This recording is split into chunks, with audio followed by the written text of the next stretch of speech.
2022년 이 땅에서 치열하게 살아가는 이웃이 있습니다. 그들의 이름은 이주민. 가장 열악하고 힘든 일터를 지켜온 이들은 우리 경제의 버팀목이 됐습니다. 돈 잘 벌었어요. 우즈베키스탄 가족들이 잘 살고 있어요. 이 외국인들, 근로자들은 저희한테는 정말 보물같이 귀한 존재들입니다. 이 외국인 친구들이 없으면 솔직히 말하면 일을 못해요. 하지만 갈등과 혼란으로 신음하는 대한민국. 이주민에 대한 무차별한 폭행이 증가하는 한편 불법 체류 외국인의 범죄가 늘어나며 우리 사회를 뿌리째 흔들고 있습니다. 이런 게 계속 지속적으로 된다면 대혼란이 발생할 수밖에 없는 상황으로 치닫게 될 겁니다. 중앙정부에서 빨리 이런 로드맵이 필요한 거예요. 지금 흩어져 있는 이민 정책을 하나로 좀 뭉치게 해서 다문화 시대, 대한민국의 해법을 찾아 떠납니다.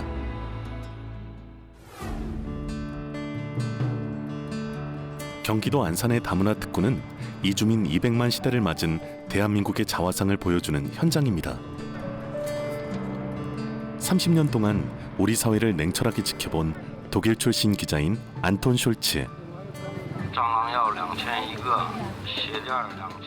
이국적인 풍경은 어느새 익숙해졌고 독일 기자의 카메라에 비친 한국은 빠르게 다문화 시대로 접어들고 있습니다. 전 세계로 보면 지금 이주민 10억 명 넘습니다. 한국도 지금 어느 정도 다문화 국가 되는 중입니다. 이주민의 정책 어떤 방향으로 가는지 우리 같이 한번 볼까요? 지난 겨울 매서운 칼바람이 부는 안산역 앞에서 만난 직장인 상당수가 외국인이었는데요. 출근하시는 거예요? 네, 기분은 어떠세요? 기분이 좋아요. 평범한 이웃으로 하루하루를 치열하게 살아가고 있습니다. 고생하셨어요. 네. 늦었어요? 늦었어, 자리. 안산시 시화공단은 대한민국 제조업의 성공 신화를 이끌어온 산업 현장입니다. 한 주물 공장에서 가장 힘들고 위험한 작업을 하는 외국인 노동자를 만날 수 있었는데요. 우리 산업의 근간이 되는 뿌리 산업의 핵심 공정을 담당하고 있습니다. 그만 넣은 게 뭐예요? 살았어요. 살았을 세력이 빼는 거예요. 수천 도에 이르는 도가니 앞에서 위험천만한 작업을 하지만 이들에겐 한치의 망설임도 없습니다. 몇 년 됐어요, 일하신 지? 2년 5개월. 2년 5개월? 여기는 4년 됐어요. 4년? 예. 잘하시네요. 네. 사업주에게 외국인 노동자는 없어서는 안 될 존재입니다. 조심해라 이거. 알았어요. 저희 카오차는 공정을 전부 이해를 하고 있어요. 그렇기 때문에 그 출탕할 때 온도라든가 이 제품을 어떻게 맞춰야 된다라든가 그 특징을 다 알고서 용해를 해서 주기 때문에 굉장히 중요한 핵심 인재죠. 성실하고 정말 모범사원이에요. 그래서 올해 모범사원 표창도 받았죠. 이 주물 공장에는 7개국에서 온 외국인 직원 30여 명이 일하고 있는데요. 만약 이들이 없다면 이곳은 문을 닫아야 하는 형편입니다. 돈 벌어서 뭐 해요? 가족들 같이 잘 먹고 살고 있어요. 살고 있어요. 돈 잘 벌었어요. 우즈베키스탄 가족들이 잘 살고 있어요. 여기도 많이 우리한테 도와줬으니까 감사합니다. 네, 형들.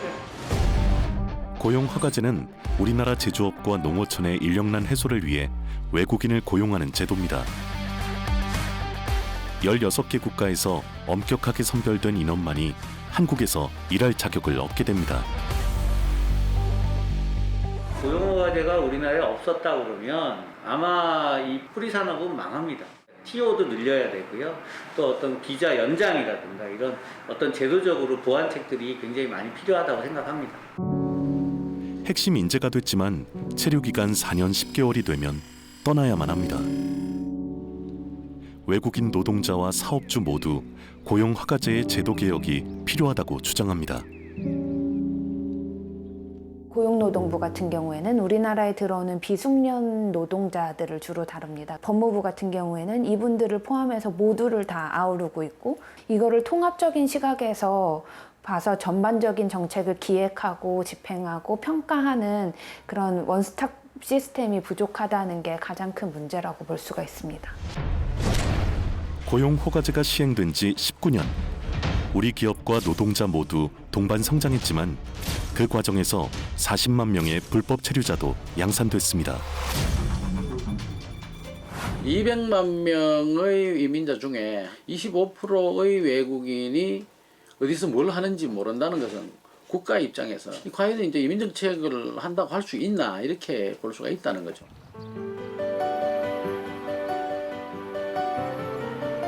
전국 각지에서 일하는 합법적인 외국인 노동자는 약 22만 명에 불과합니다. 우리나라의 대표적인 김 양식장이 있는 진도에서는 한국인 선원보다 외국인 선원을 쉽게 볼 수 있었는데요. 혹시 어느 나라에서 오셨어요? 스리랑카. 불법 체류 하시는 분들 있어요? 3년. 3년. 취재가 시작되자 자리를 뜨는 불법 체류자들. 하지만 주민들은 이들이 없으면 안 된다고 말합니다. 불법이나 합법이나 대고 들여서 일을 해야지. 불법이면 간첩이요. 그게 싫다고는 일이지. 정부가 그걸 완화를 시켜야지. 농촌되고 이런 바다에고는 절대 그 애들 없으면 일 못해요. 지난 2월 한 치 앞도 보이지 않는 새벽에 출항을 준비하는 외국인 선원들을 따라 나섰습니다. 유일한 한국인 선장은 벌써부터 마음이 바빠집니다. 지금 한참 이제 진도 쪽에서도 김이 많이 나올 시기라 제일 바쁠 때입니다. 눈보라에도 작업을 피할 수 없는 이유는 날이 따뜻해지면 김이 녹아버리기 때문인데요. 어디에서 왔어요? 내가 인도네시아에서 왔어요. 한국에 지금 올해가 8년째요. 힘들어요. 비자 있어요?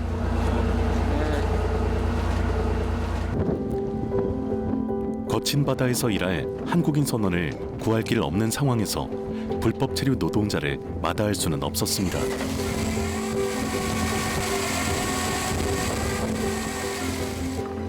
코로나19 영향으로 신규 입국하는 인원이 줄어들며 인력난은 더욱 심해지고 있습니다.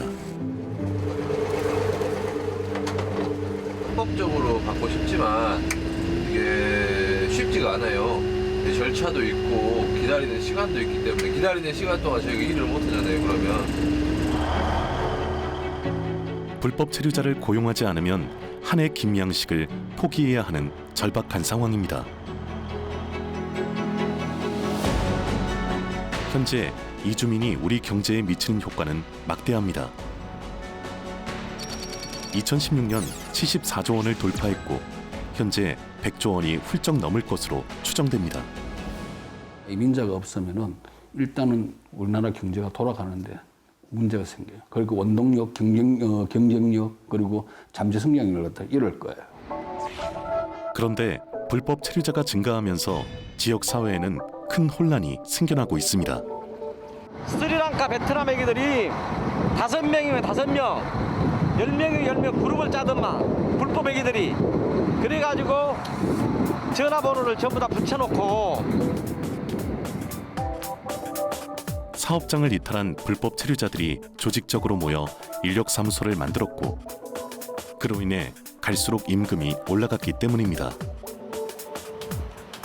처음에는 원래는 12만 원씩 했어요. 바쁠 때는 15만 원, 더 바쁠 때는 18만 원, 그래도 더 바쁠 때는 20만 원까지 받아가고 있어요. 진짜 우리나라 미쳤어. 스트레스 받아가지고 그만두고 싶은 생각도 많아. 진짜. 근본적으로 정부에서 좀 잘못하고 있는 것 같아요. 이것은.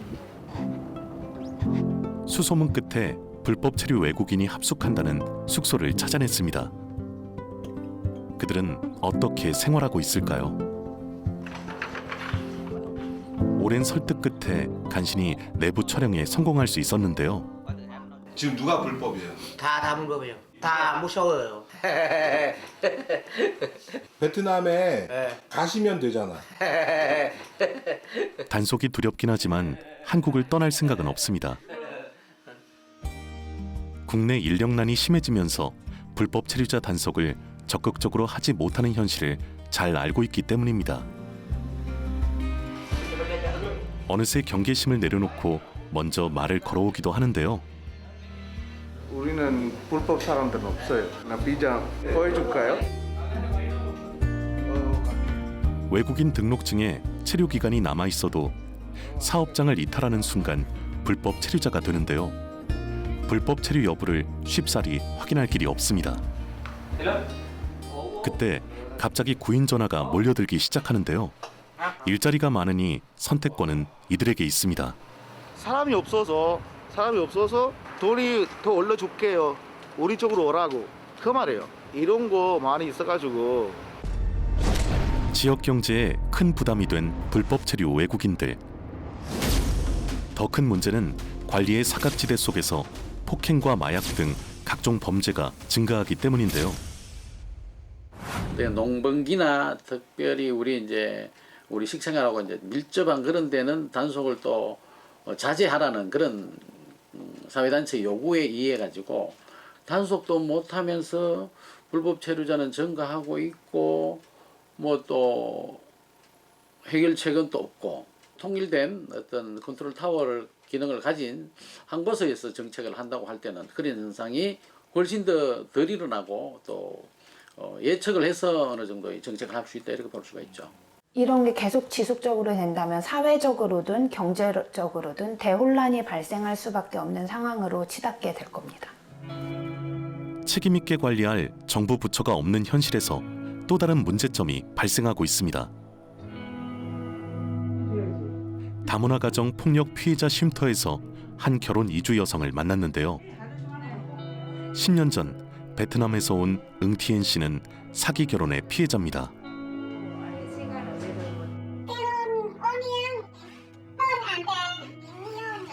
5년 동안 한 번도 잠자리를 못 가졌으니까 남편이 이제 그냥 자기가 안 되니까 그냥 이혼하자고 그러고. 첫 번째 남편에게 일방적으로 이혼당한 그녀는 힘겹게 두 번째 남편을 만났고 임신하게 됐는데요.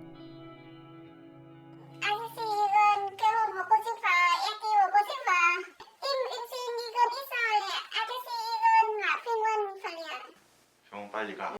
애기 없애라고?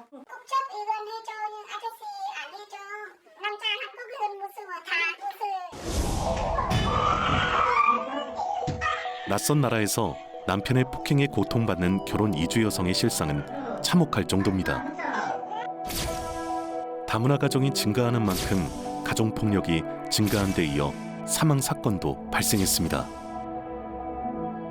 폭력으로 이제 희생이 되거나 피해를 입었다 하더라도 이제 쉽게 구조받거나 112나 경찰에 신고하는 것도 사실 용이하지가 않았죠. 그리고 또 이제 폭행의 강도가 점점 강해지거든요. 가정폭력이라는 게 보통은. 결국은 이제 참을 수 없고 너무 무서운 지경에 이르러서 결국은 또 이렇게 쉼터를 찾게 된 거죠. 응티엔 씨는 아이를 출산했지만 남편이 혼인신고를 거부하면서 그녀는 불법 체류자가 됐습니다.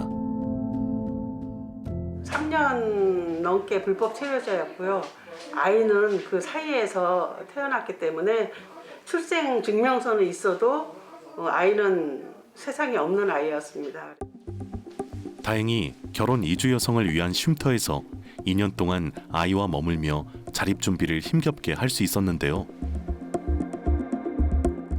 여성가족부가 운영하는 쉼터는 원칙적으로 합법적인 체류자를 대상으로 하며 불법 체류자에 대한 지원은 전무하다시피 한 상황입니다. 물론 들어올 수는 있다고 하지만 들어와서 생활비를 받을 수가 없습니다. 우리가 아동도 외국인이다 보니까 아무것도 안 돼요. 그러면 이 사람들이 그 생활을 할 수 있는 모든 근거가 없어요. 하다못해 유치원을 가도 한 30, 40만 원씩 그 돈을 내야 되니까요. 쉼터에서는 모금과 바자회를 통해 가정폭력의 피해자가 된 결혼 이주 여성을 지원하고 있지만 정부 차원의 실질적인 대책은 턱없이 부족합니다. 그냥 전국적으로 다문화 지원센터면 이것 봐라 하는 식으로 그냥 저 소도시까지 해놓고요.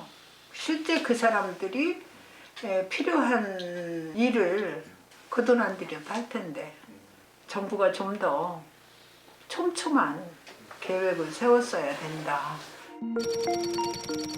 전국 200여 곳의 다문화 가족 지원센터의 역할은 다문화 가족의 안정적인 정착과 생활 지원인데요. 다문화 가족 지원센터는 17만 명의 결혼 이주자를 위한 실질적이고 근본적인 정책 마련에 한계를 보이고 있습니다. 한국어 교육부터 시작해서 또 이웃과의 소통, 그리고 가족관계 향상, 일자리 연계까지 다양한 그 지원을 하고 있습니다. 보편적인 그냥 프로그램으로 제공되는 것은 어쩔 수 없이 모두에 다 이렇게 만족할 수 있는 그럴 만한 것들은 좀 부족하다는 것은 뭐 인정할 수 있습니다. 좀 한계는 있습니다. 특히 한국어 교육의 경우 법무부 역시 국적 취득을 위한 수백 시간에 이르는 사회통합 프로그램을 이수하도록 하고 있습니다. 저희는 똑같은 한국어를 하더라도 특수한 목적을 위해서 한국어 교육을 해요. 자녀 학교 생활 적응을 위한 한국어 교육, 취업을 위한 한국어 교육, 같은 한국어라도 조금 이제 차별화된 한국어 교육을 하고. 동일한 중복 사업은 가장 큰 중복 사업은 한국어인데 한 기관에서 통합적으로 한국어를 체계적으로 가르친다고 하면 외국인들도 한국어를 체계적으로 배울 수 있고 장점이 생기기 때문에 중복 사업들을 하나로 모으는 것이 반드시 필요할 것 같습니다. 충남 천안에 있는 한 다문화 가정을 찾았습니다. 우즈베키스탄이 고향인 로바르 씨는 남편 이준덕 씨와 결혼한 지 14년이 됐습니다. 간호사로 일하던 그녀는 결혼 후 고향을 떠나 한국에 정착했는데요. 우리 엄마한테 선물을 받는 거예요. 제가 항상 이거 보면 엄마 생각도 나고 제가 이제 무슬림 사람이니까 마음이 편해하는. 한국살이가 시작되며 로바르 씨는 한국어를 배우기 위해 여가부의 한국어 교육에 적극적으로 참여했습니다. 다문화 가족 지원센터 거기에서 다 미국에서 오는 여러 가지 사람들도 있고 그래서 거기서부터 시작했었어요. 그녀는 한국 국적을 얻기 위해 누구보다 열심히 공부했습니다. 형제가 죽고 해변이 멋있어요. 하지만 국적 취득을 위해선 법무부의 사회통합 프로그램을 이수해야 한다는 사실을 뒤늦게 알게 됐습니다. 그럼 국적 받을 생각 있으면 다시 공부해야 된대요. 이미 애기들도 있으니까 하고 싶지만 약간 포기하는 것 같아요. 두 딸을 키우고 직장을 다니며 살다 보니 어느새 로바르 씨는 국적 취득을 위한 한국어 공부를 포기하고 말았는데요. 좀 뒤인데. 초등학교 6학년이 된 우경이와 엄마는 한국어와 우즈베키스탄어를 동시에 사용하는데요. 한국어로 소통하는데 어려움을 겪기 때문입니다. 미안해, 나는 너한테 가르쳐줘야 되는데 그런데 엄마가 미국 사람이니까 이렇게 됐네요. 이거는 한국 엄마라면 쓰는 거 좀 잘 되는데 죄송합니다. 우경이가 갑자기 엄마는 미국 사람이지만 우리랑 같은 사람이요. 그냥 언어가 다르죠. 그렇게 해주니까 너무 기뻤어요. 너무 기쁘고. 내 집이 필요해요. 네, 맞아요. 로바르 씨는 둘째 나경이가 더 크면 그동안 포기했던 국적 취득을 위해 법무부의 사회통합 프로그램 공부에 도전하려 합니다. 엄마가 다시 한국어 공부를 하면 좋겠어요? 네, 이제 엄마 나라 모국어가 아니다 보니까 조금씩 어려운 부분도 있고 못 알아듣는 부분도 있으니까 도와주고 싶어요. 로바르 씨와 같은 다문화 가족을 위한 다문화 정책, 대체 무엇이 문제인 걸까요? 지난해 중복되거나 유사한 다문화 사업으로 낭비된 예산은 자그마치 521억 원으로 추정됩니다. 감사원은 여성가족부와 법무부의 한국어 교육을 통합하라고 요청했고 저소득층의 기초생활 보장에 대한 중복 사업도 지적해왔습니다. 그 밖에 다양한 중복 사업 역시 문제가 됐지만 시정되지 않고 있습니다. 우리나라에 있는 18개 부처에서 다 외국인이나 다문화를 다루고 있기는 합니다. 그래서 모든 부처가 다 이런 외국인과 다문화에 관련된 정책을 펼치고 있다고 보시면 되는데 동일한 대상에게 거의 유사한 사업들을 계속해서 제공을 한다는 게 가장 큰 문제라고 볼 수가 있는데요. 각 부처별로 적재적소에 어떤 단계에서 이 부처가 들어가서 서비스를 제공해야 되고 이런 일련의 기획들이 있어서 제공이 되면 상관이 없는데 너무 초기에 중복적으로 제공된다는 거, 이게 가장 큰 문제인데 이렇게 되면은 당연히 행정적으로도 낭비가 발생하고 예산상으로도 낭비가 발생을 하고 이런 것들이 이제 국민에게 알려지다 보면은 또 이거는 반이민 정서로 이어지기도 하는 악순환이 반복된다는 점에서 가장 큰 문제점이라고 볼 수가 있습니다. 이 중복 사태를 막기 위해서는 효율적으로 누군가가 하나 컨트롤할 수 있어야 된다는 게 학자들이 일반적으로 이제 논의하고 있고 주장하고 있는 거죠. 이민 정책을 시행하는 중앙 행정기관은 19개, 지자체는 17개, 위원회는 6개로 이민 관련 부처는 극도로 분산돼 있습니다. 그동안 정부는 이민 정책의 효율을 위해 컨트롤 타워의 필요성에 공감해왔지만 변화를 만드는 데 실패했습니다. 각 부처의 생존 전략 내지 이권이 되어가지고 종합적인 정책을 해야 됨에도 불구하고 각 부처의 이제 목소리가 세다 보니까 늘 문제되는 컨트롤 타워가 제대로 갖춰지지 않고 있다 이렇게 볼 수가 있습니다. 이민 관련 부처의 이기주의와 소통 부재는 또 다른 문제로 이어지고 있는데요. 중국 동포인 원옥화 씨는 고향의 가족을 위해 외로운 한국 생활을 버티며 치열하게 살아왔습니다.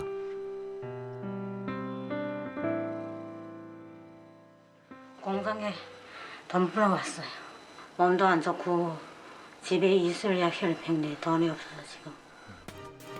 그녀는 한국에서 일하는 동안 꼬박꼬박 세금을 내고 건강보험료도 내왔는데요. 청천벽력 같은 일이 그녀에게 일어났습니다. 제가 중국에 갔다가 한국에 들어오니 고지서가 이렇게 날라왔더라고요. 기타 징수금 납부 고지 안내 3,435만 2,570. 건강보험료 3,400만 원을 내란 겁니다. 2020년도에 체류가 만기돼서 중국 들어가려 했는데 그 코로나 때문에 들어가지 못하고 두 달씩 연장을 해줬어. 건강보험에서 제가 내일 빠져나갔어요. 자동으로요? 자동으로요. 법무부에선 코로나 팬데믹이 발생하자 출국을 유예해줬고 그녀는 매달 13만 원이 넘는 건강보험료를 납부해왔습니다. 제가 아파서 항암 치료했어요. 혜택이 안 된다 말도 안 하고 알려주지도 않고 안 된다 했으면 제가 중국 가서 치료받지 왜 여기서 치료받냐고요. 그럼 병원에서 의료보험 대상자가 아닙니다라는 얘기는 못 들으셨어요? 네, 못 들었어요. 건강보험료를 둘러싼 법무부와 건강보험공단의 소통 부재로 막대한 피해를 입고 말았습니다. 자기가 알아서 해야지 하면서 내가 그러더라고. 본인이 알아서 해. 본인이 어떻게 안 하고 혜택을 못 받으면 돈을 받지 말든가. 돈을 다 받아놓고 마지막에 와서 혜택이 안 된다. 돈을 내라. 그런 법이 어디 있어요. 제가 너무 억울해서 정말 잠이 안 와요. 홀로 고통스럽게 암과 싸워온 그녀에게 3천만 원이 넘는 건강보험료는 도저히 감당하기 힘든 악몽과도 같습니다. 건강보험 자격 상실에 대해서 신고 의무는 일단 국민건강보험법상으로는 개인에게 주어져 있기는 한데요. 그걸 이전에 사실 건강보험 가입을 당연 가입을 시켜놨으면 그때 어떤 경우에는 이 자격이 더 이상 유지되지 않는다라는 거를 분명히 공단 측에서 알려줬어야 된다고 생각을 하고, 그 외에 이제 출국 유예라는 거를 법무부에서 그렇게 장시간 동안 1년이 넘게 해주려고 한다면 그거에 따른 그 한국에서의 삶에 있어서의 어떤 여러 가지 제약들에 대해서 알려줬어야 된다고 당연히 생각합니다. 이거는 전형적인 칸막이 행정에서 비롯된 사안이라고 생각합니다. 그거에 따른 피해는 고스란히 주민들이 겪고 있다고 생각합니다. 건강보험공단 담당자는 출국 유예 시 건강보험료 부과 원칙을 몰라 우왕좌왕한 것으로 드러났습니다. 부정안에 다 단절이 되어 있기 때문에 좀 여러 가지 문제가 발생한다라고 생각하고, 결국엔 한 개인에 있어서 살아가는 데 있어서 필요한 것들은 이제 이렇게 전반적으로 이렇게 좀 통합적으로 그런 지원 필요한 지원과 안내가 필요하다고 생각합니다. 길을 잃은 대한민국의 이민 정책, 그 피해를 고스란히 입고 있는 광주의 고려인 마을을 찾아갔습니다. 이 근처에서 살고 계시는 분들의 조상들 100년 이상 전에 한국을 건넜어요. 지금 후손들은 점점 다시 한국 돌아오고 있어요. 하지만 아직도 조금 이방인처럼 살고 계시는 것 같아요. 그 사람들의 삶 속으로 한번 들어가 볼까요? 광주 고려인 마을에는 중앙아시아에서 온 7천여 명의 고려인이 다정하게 살아가고 있습니다. 우리나라의 고려인은 모두 8만여 명에 이르는데요.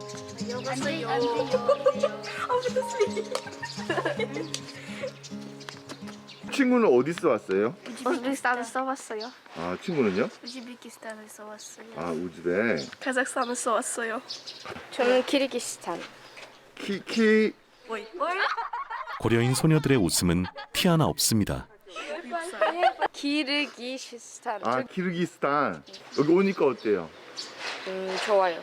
할아버지 나라요. 할아버지 나라예요? 네, 좋아요. 너무 재밌어요.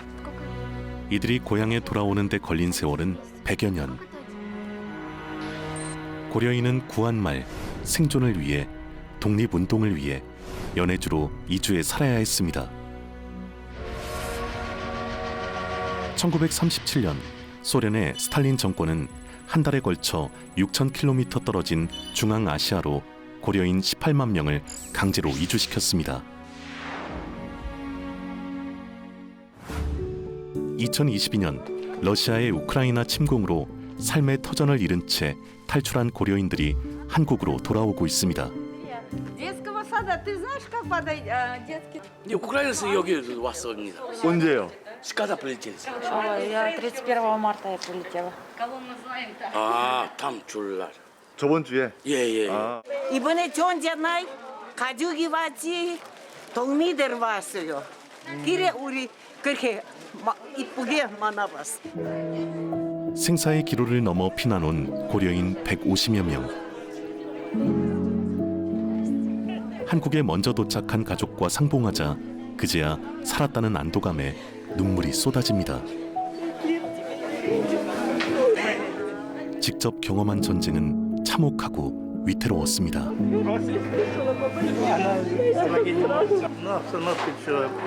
Идет война, ну опасно, где это, особенно юго-восток Украины.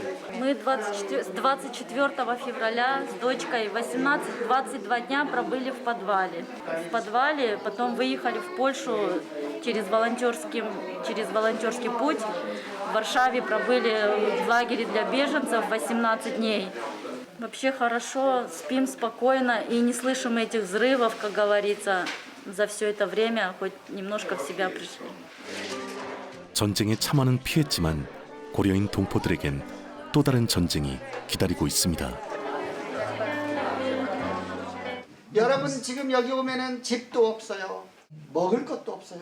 일자리도 없어요. 앞으로 6개월 동안 여러분 의료보험이 안 됩니다. 여러분이 만약 아파버리면 병원비가 엄청 나오게 되어 있습니다. 고려인 동포를 위한 정부 대책이 부족한 가운데 생존을 위한 싸움이 시작된 겁니다.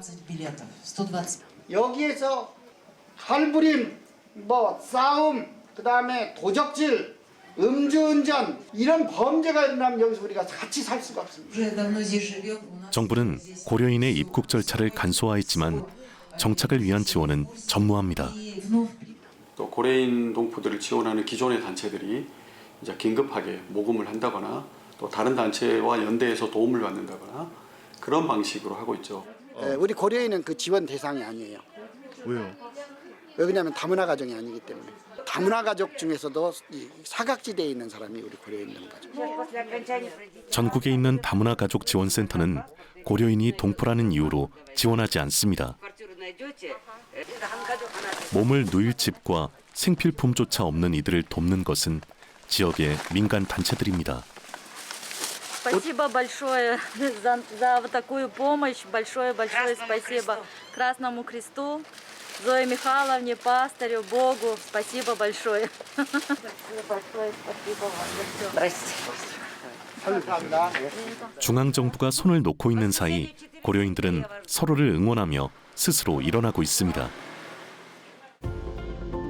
2009년 설립된 고려인 종합지원센터는 한국에 거주하는 고려인을 지원해 왔는데요. 한국에 살고 싶어요? 어느 나라에서 왔어요? 러시아요? 러시아 안 가고 싶어요? 너네는?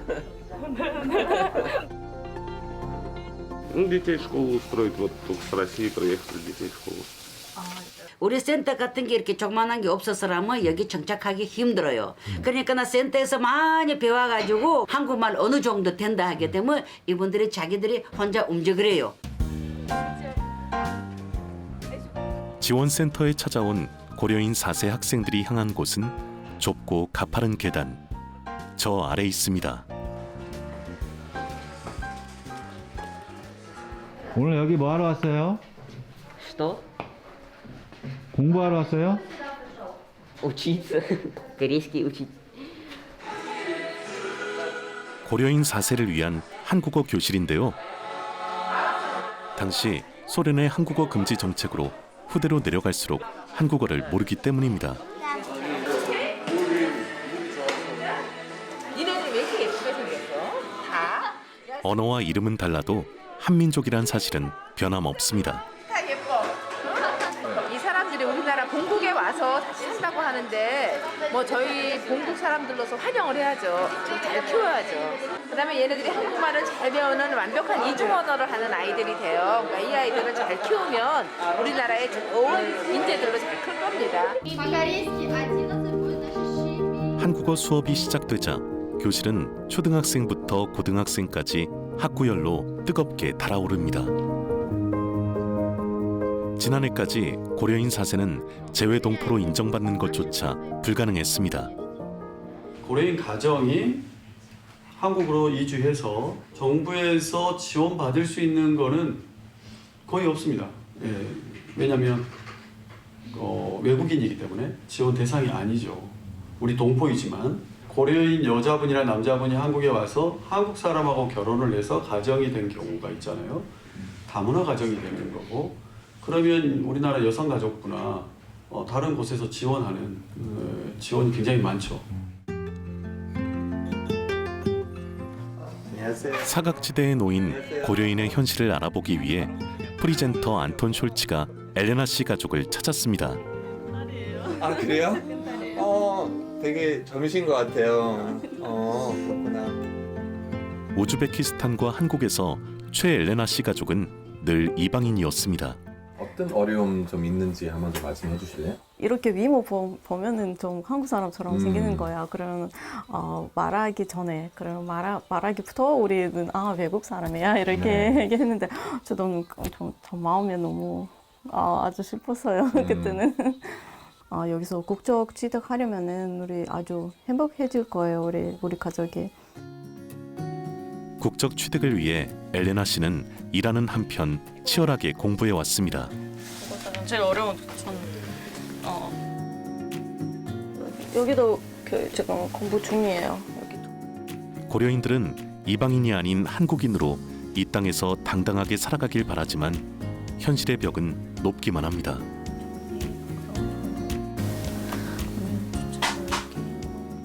(750만) 제외 동포는 굉장한 그 역량과 가능성을 가지고 있는 또 다른 그 대한민국의 흩어진 영토라고 우리가 좀 그냥 봐야 될 필요가 있거든요. 전 세계에 흩어진 750만 동포들이 네트워킹되고 교합했을 때 더 큰 역량을 발휘할 수가 있어요. 그러기 위해서는 법도 필요하고 당연히 그것을 묶어낼 수 있고 일을 할 수 있는 조직이 필요하죠. 그게 재동포청이죠.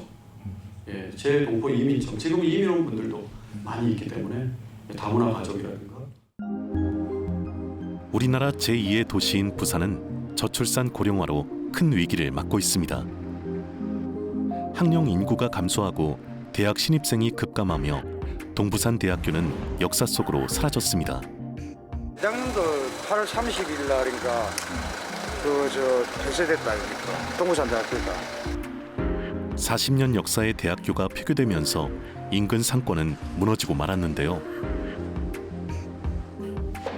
중국집 문을 열었지만 그는 하루하루를 간신히 버틸 뿐입니다. 매출이 그때는 낮에만 잠깐 팔아도 한 50, 많이 팔 때는 한 70, 80까지 팔았으니까 낮에 학생 손님들. 지금은 저희가 이제 폐교된 지 2년이 지났지만 당시의 기억은 지금도 생생히 남아 있습니다. 참 정도 많았는데 단골이 많았었거든요. 학생들이 내 물어와가지고 있다 아닙니까? 사장님 뭐 사천짜장 몇 개 안 몇 개, 짬뽕은 몇 개 안 몇 개. 이제 인건비를 못 주잖아요. 못 주니까 이제 폐업을 시킨 거야. 교육청에서. 그러니까 하나가 죽어버리면은 다 같이 죽는 거야. 다 같이. 인근 식당들은 대학이 폐교된 후 다시 열지 못한 채 현재까지 방치되고 있습니다. 대학 신입생 정원은 약 48만 명을 유지하지만 실제 입학 인원은 큰 폭으로 감소할 전망입니다. 정원이 48만 명이가 그런데 48명이 채 안 되는 걸로 알고 있어요. 그래서 작년에 우리가 태어난 애가 27만 명이에요. 27만 명 걔네들이 그대로 한 명도 안 주고 그대로 18년에 전부 다 대학을 가도 27만 명. 그럼 지금 정 48만 명이 11만 명이 못 살아요. 유학생 받아들여야 돼요. 우리가 가진 교육 인프라 최대한 이용해야 된다고. 한편 외국인 유학생 유치에 성공하면서 활기를 띠고 있는 대학도 있습니다. Всем привет, меня зовут Куралай и добро пожаловать на наш канал PNU International. Сейчас я буду вам показывать самые классные места нашего кампуса. Посмотрите, какой он у нас большой. Students from Kazakhstan would know about our university more. 부산대는 유학생이 자신의 출신 국가 지원자에게 입학 설명회를 하고 모교를 직접 알리는 외국인 홍보대사 제도를 운영하며 좋은 성과를 얻고 있습니다. 전 세계 100여 개 국가에서 온 2,000명 정도 되는 외국인 학생들이 공부를 하고 있습니다. 실제로 부산대학교에서 공부를 한 학생들이 자신이 겪었던 경험이라든지 장점, 단점 같은 것을 솔직하게 전달을 할 경우에 보다 우수한 학생들이 부산대학교를 선택하는 데 도움이 되고자 하는 목적에서 시작을 하게 되었습니다. 부산대학교에 지원하는 지원자의 수는 오히려 지금 증가를 하고 있는 그런 상황입니다.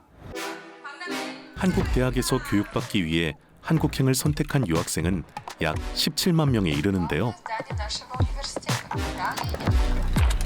외국인 유학생들은 졸업과 동시에 취업과 체류 비자라는 난관을 마주하게 됩니다. 비자는 없어지고 다시 구면에 돌아갔던가 아니면 다른 나라에 다시 공부하던가. 취업이 안 되면 뭐 할지에 대해 좀 고민해야 될 것 같고요. 당장 유학 비자를 구직 비자로 바꿔야 하는데요. 구직 비자를 신청하면 얼마나 시간 한국에서 될 수 있어요? 일단 D10 비자 받고 나서 6개월. 6개월. 네네, 6개월까지 이제 처음에 6개월을 줘요. 1년 안에 job seeking, 구직을 해라, 취직을 해라 라는 뜻이라고 생각하면 돼요. 한 회사에서 이 세운으로 바꾸고 싶었는데 그 이미그레이션에서 안 된다고 했는데 이런 거 많이 나와요? 취업까지 했는데 이제 비자에서 문제가 생겨 버리는 것은 제가 어떻게 도와줄 수가 없잖아요. 도시공학과 국제학을 복수 전공했고 장학금까지 받았던 엔카야 군은 한국을 떠나야 할지도 모릅니다. 한간의 기적의 비밀을 알려고 싶다고. 그래서 한국에서 또 도시계획가로 일하고 다 배우고 다 보고 몽골에 돌아가서 몽골을 개발하고 싶었어. 여기서 일하고 싶습니다.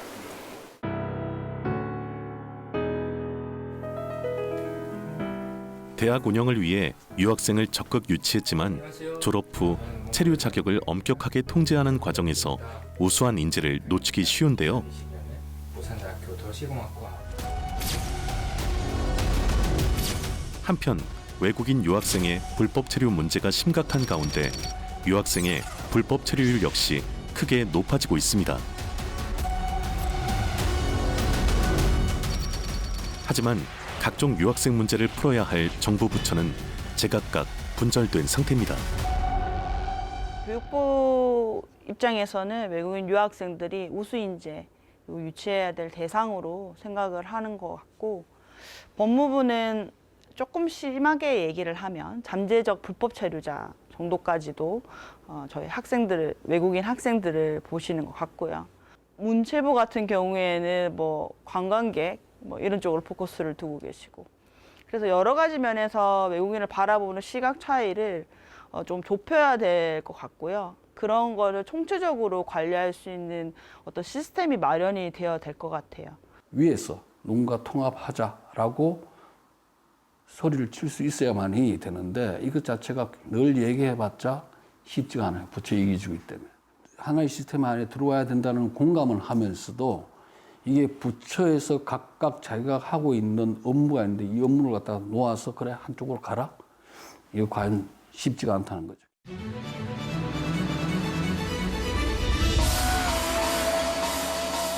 세계의 인재 확보 전쟁이 뜨거운 가운데 이민 정책에서 해답을 찾은 대만의 이민서를 찾았습니다.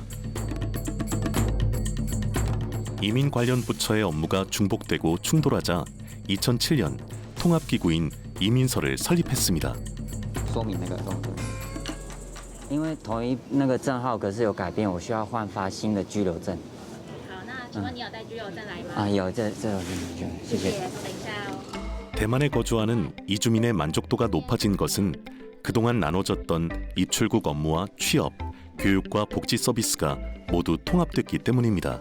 然后就是他们大小事，只要是外国人需要处理的事情，全部都移民署来到移民署这里就可以处理掉了，所以他们在这边是非常方便的，然后很多系统也都非常完善。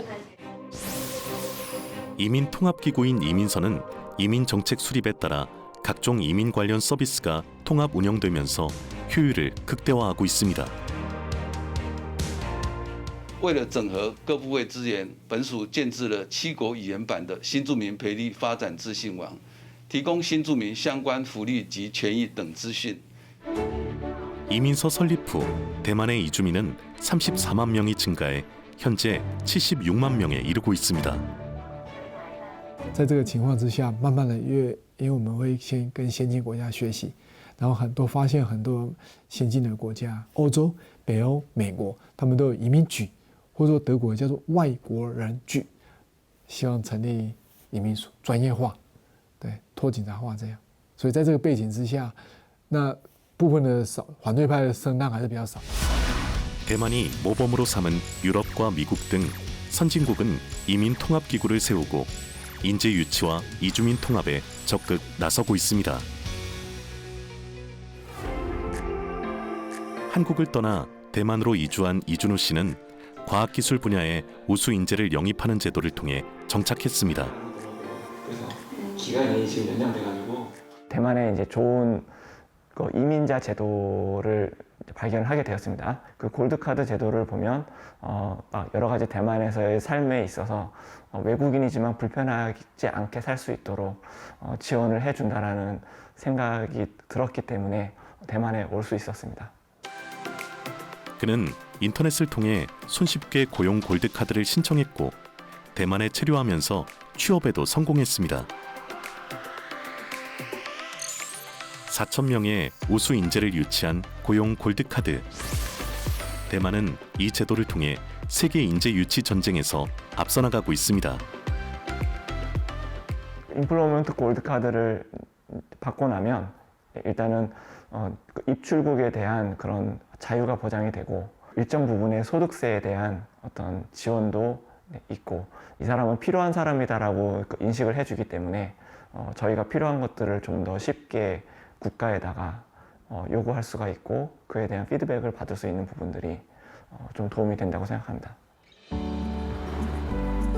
세계와 더불어 성숙한 다문화 사회로 도약하는 대한민국. 이제 우리 사회의 혼란을 극복할 다문화 시대의 해법은 무엇일까요? 이미 통합 기구 뭐 하나 있었으면 도움이 될 수 있다고 생각하는 것 같아요. 그래서 이런 아이디어에 대해서 어떻게 생각하십니까? 노동시장에서의 수급 정책은 고용노동부가 하고 있고 우리가 유입에 관련된 부분은 법무부가 하고 있어요.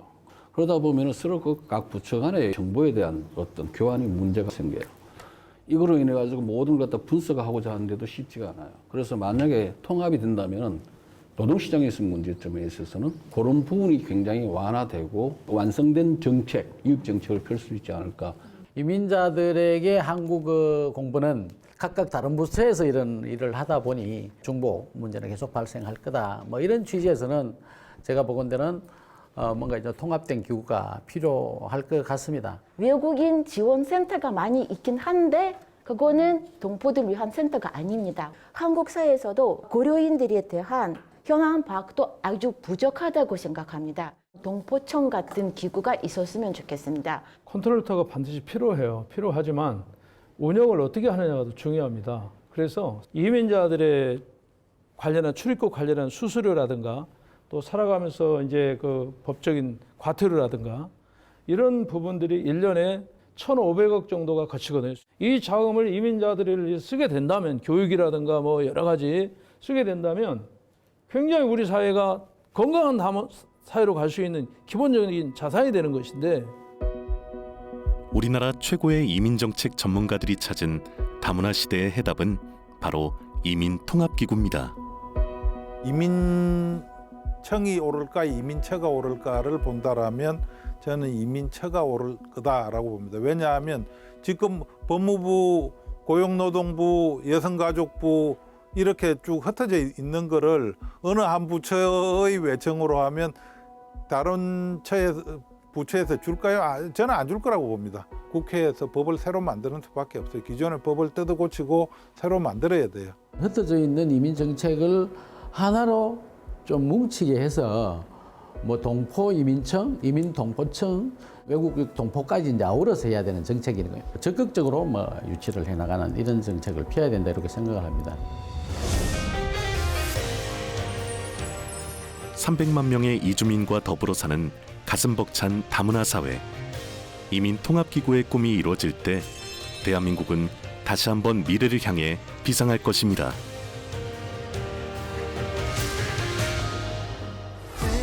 Like we were just kids. Slow it down or it can be gone. Like we were just kids. The feeling that we had once now ours. Like we were just